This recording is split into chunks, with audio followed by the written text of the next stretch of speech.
money machine. There it is. Hey, is that the same people?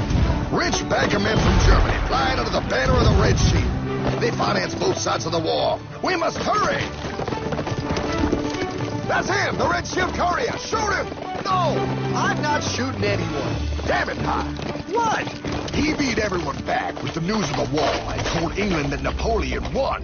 The Red Shield bankers in London pretended that England was doomed and started selling their English stocks. The English went into a selling frenzy to get rid of worthless English money. But the English won, right? Of course they won. But it was a trick by Red Shield. They waited until the stocks plummeted to pennies and then bought England back for nearly nothing. What? They did that? How? When the English leaders found out, they had no choice but to give themselves over to the Red Shield. Their money was gone, and they were slaves to the Red Shield war debt. Since that time, the English have been paying their national taxes directly to the Red Shield private bankers. The people have no idea. But the bankers bragged about what they did to us, laughing at us all the way to the bank. Why, it's the best business I've ever done. If I can control a nation's wealth, I care not who makes its laws. Oh, is this what Jefferson wanted to show me? No, Pie. Look. They're in America, too? The Red Shield banks are here, Pie. Seeking a way to conquer our American dream. The dream you have, Pie. The dream of free men. They tried to take over our country many times and failed because Jefferson and the Patriots vowed to stop the evil tyrants at all costs. By authority of eternal God, he would not let the bankers win here. To preserve our independence, we must not let our rulers load us with perpetual debt. We must make our choice between economy and liberty or profusion and servitude. Wow. I place economy among the first and most important of Republican virtues, and public debt is the greatest of the dangers to be feared. It is incumbent on every generation to pay its own debts as it goes. We must have a central bank to secure this country's finances. If the American people ever allow private banks to control the issue of their money, first by inflation and then by deflation, the banks and corporations that will grow up around them will deprive the people of their property until their children will wake up homeless on the very continent their fathers conquered. Jefferson, you're mad. This country will have a central bank. Who's that? America's first Secretary of Treasury. Alexander Hamilton? Not for long. Aaron Burr, Thomas Jefferson's vice president. They didn't take too kindly to our first Sec Treasury. Sweet shot, Burr. The first attempt at a central bank only lasted 20 years, and we shut it down. But the bankers tried again against old Hickory President Andrew Jackson. You are a den of vipers and thieves. I intend to rout you out, and by the eternal God, I will rout you out. After surviving an assassination attempt, Jackson finally defeated the bank in 1836. When asked what was the greatest accomplishment in his life, old Hickory replied, I killed the bank. And those were his last words. I killed the bank. And with real money backed with real gold, our country experienced the greatest boom in any nation's history. Oh, it was beautiful, pal. But the bankers, greedy for more power and wealth, were concocting their most ambitious plan yet to once and for all take control of the finances of the United States. In 1910, a secret meeting was held at the J.P. Morgan estate on Jekyll Island off the coast of Georgia. This meeting was so secretive, so concealed from government and public knowledge that the 10 attendees used code names. I am clearly the richest man, so I should be the one to run the super-secret central bank. I own all the oil in America. I'm clearly richer than you will ever be, hula girl. I should run the super-secret central bank. You're nothing compared to me, lube job. I shall run the secret bank. Silence! Supreme Master Leader, I didn't know you were going to be here. I'm not. Neither are you, dumbass. Oh, yeah, right. He's so smart. None of you shall run the bank. We have failed in the past because of openness. This time, the key to success is secrecy. The people must believe that they run the bank. Yes, brilliant! A sneak attack. What's the plan? We first create panic. Then we show them the solution. With our man in office and well-planned timing, we will have our central bank. And so the people think it is theirs. We shall christen it Federal. The Federal Reserve.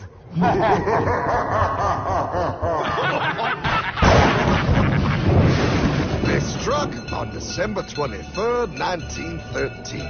When most of our Congress were at home eating fruitcake, these bastards, I mean bankers, presented their treasonous act to their newly elected accomplice, Woodrow Wilson, who had fortuitously already agreed to sign it before he was even elected. Wait, the IRS?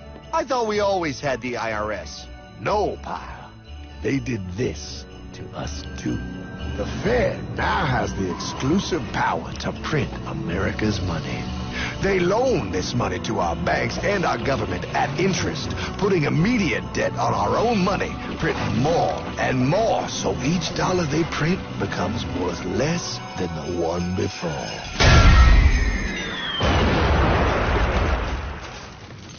Merry Christmas. What in the hell is that? That, pal, is how our government now must pay back these debts to the Fed. Your taxes do not go to your government. They don't? It's the greatest theft in human history. But, okay, I mean, I sort of get what you're saying, but it's also confusing. And really, Hartman, I don't see how it affects me at all. If I had more money, none of this would have happened. Hartman?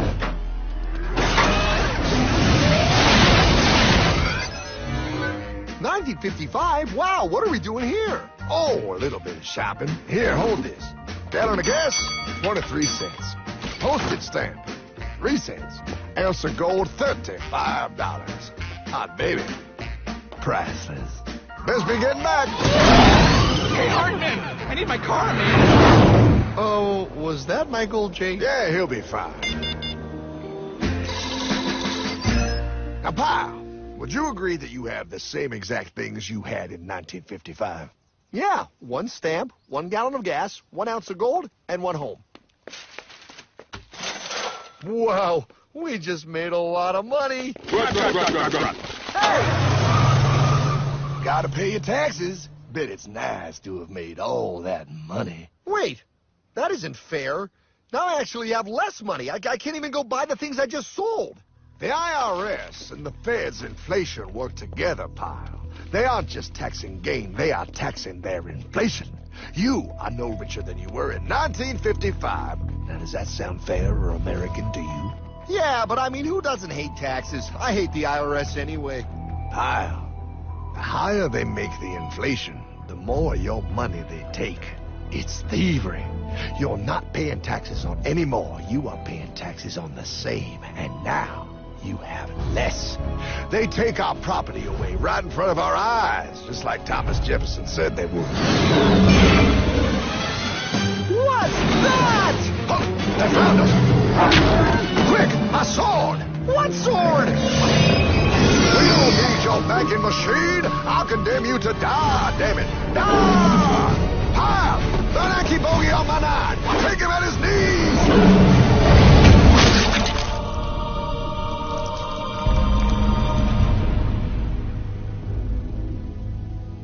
For we are opposed around the world by a monolithic and ruthless conspiracy that relies primarily on covert means for expanding its sphere of influence. What's happening? Where am I? I believe perhaps you understand now, pal, but you are afraid. JFK. Hartman, what does this have to do with my house and my dog? Oh, okay, that's enough. I want to go home now. This is the last president to stand up to the Fed. You must see. On June 4, 1963, President Kennedy signed Executive Order 11110. This executive order empowered the U.S. Treasury to issue real money without the Fed. It would have worked. Kennedy's plan to dismantle the Federal Reserve machine had begun. 6 months later, John F. Kennedy went to Dallas and never returned. No way. No way they could do that. The new president, Lyndon Johnson, threw out Kennedy's order. And since JFK, no president has dared confront the secret powers behind the Federal Reserve. They consolidate bigger and bigger banks, print more and more money, accountable to no one, decimating our nation's wealth for the benefit of a few. Why? Why do this? If they hurt us, it hurts the global bankers too. No, pal. They are protected. They are too big to fail. But I'm not. Those sons of bitches! Sons of bitches all.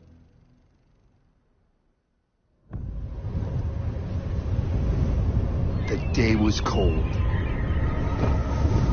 The wind sharp and strong. But we were determined.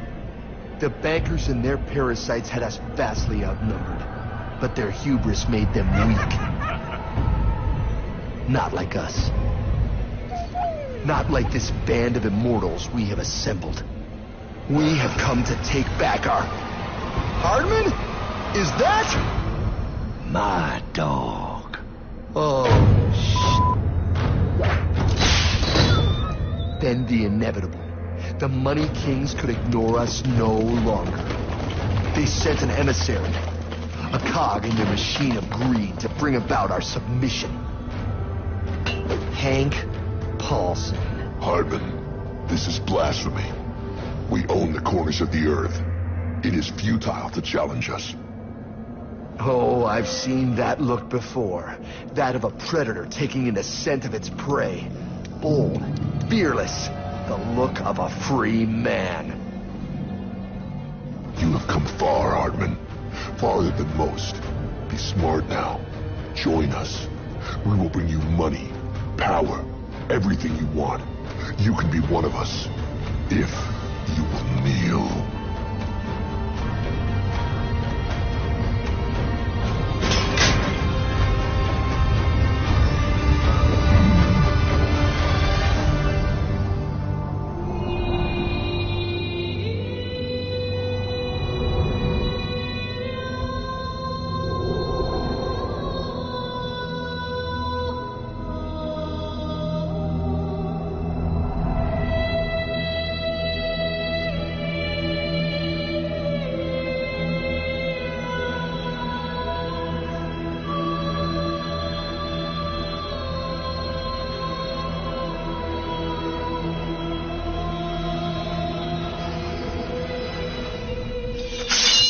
Madman. You're a madman. We're offering you everything. What do you think this is?